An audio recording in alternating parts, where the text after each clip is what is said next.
So if you didn't want to go to the extent of stamping and coloring images, you could use printed paper instead.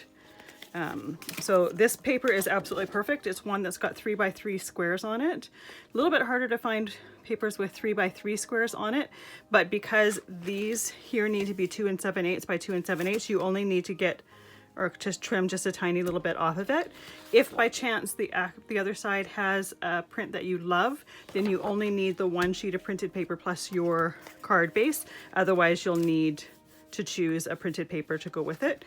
If you can't find 3x3, you can use a piece of paper, printed paper that has different sized images, and just adjust them to create the card.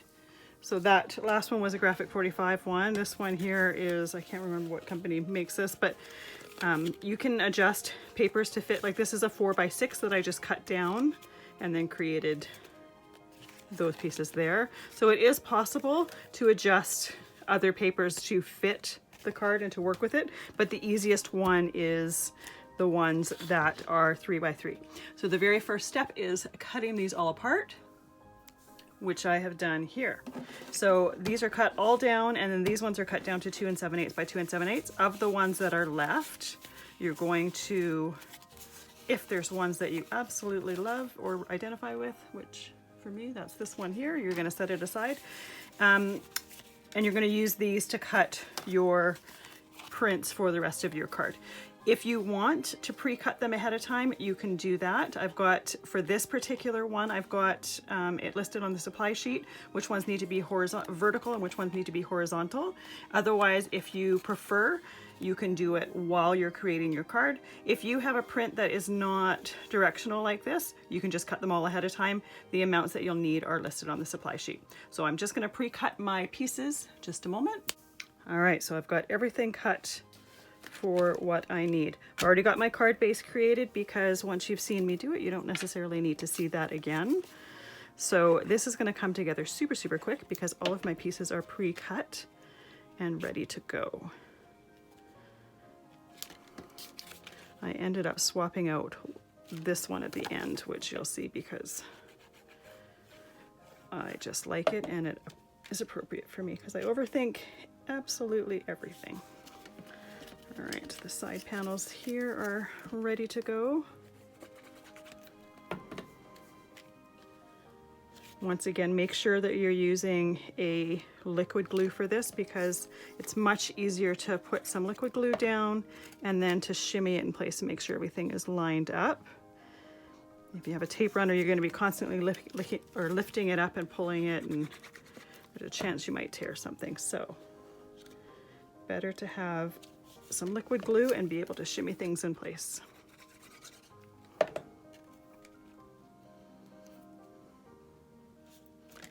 That side is done.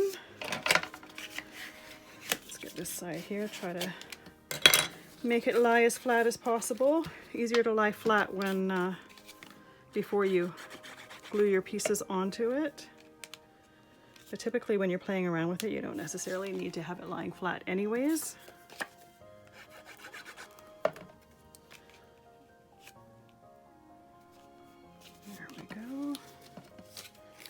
And I typically, when I'm gluing pieces in, I glue from biggest to smallest. You don't necessarily have to. It just tends to be what I do. And it's funny, I didn't even actually notice that I was doing it until right now. There we go.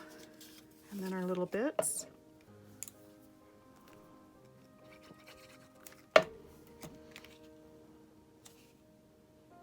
And my first card with the stamped images opened like a door. This one opened up and down.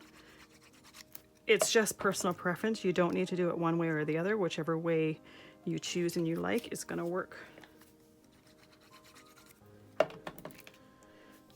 But just be aware of that. If you have your pieces and you're wanting to cut them and there's some that are directional, it's going to make a difference for how many pieces you cut. So if that's the case, you may want to cut your pieces as you're going until you're more familiar with the card. All right, this one here, because it opens in the middle of it, this one needs to be cut in half.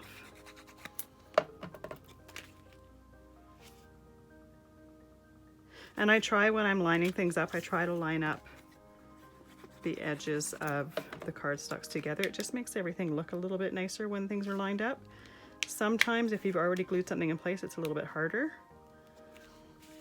but I tend to try to do it that way.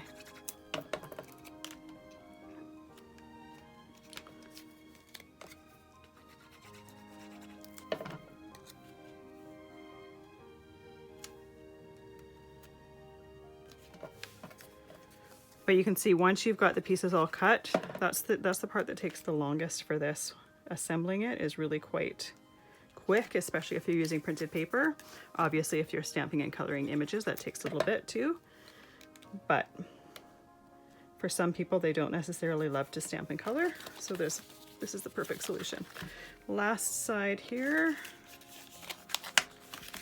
There we go. Try to make it lie flat.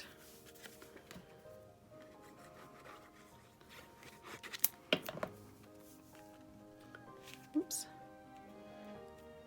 Obviously got a little bit too much glue there, and you want to make sure that you take it off, because this particular glue, if it doesn't dry between two pieces of paper, and it ends up drying like a post-it note, so it stays a little bit tacky. So if by chance some squeezes out, you want to make sure that you wipe it all off so that you don't have a tacky area on your card.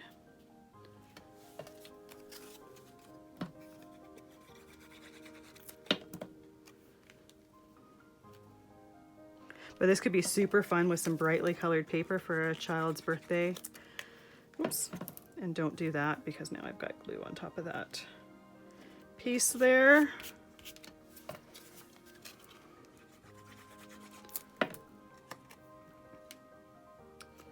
All right, there we go. The card is done.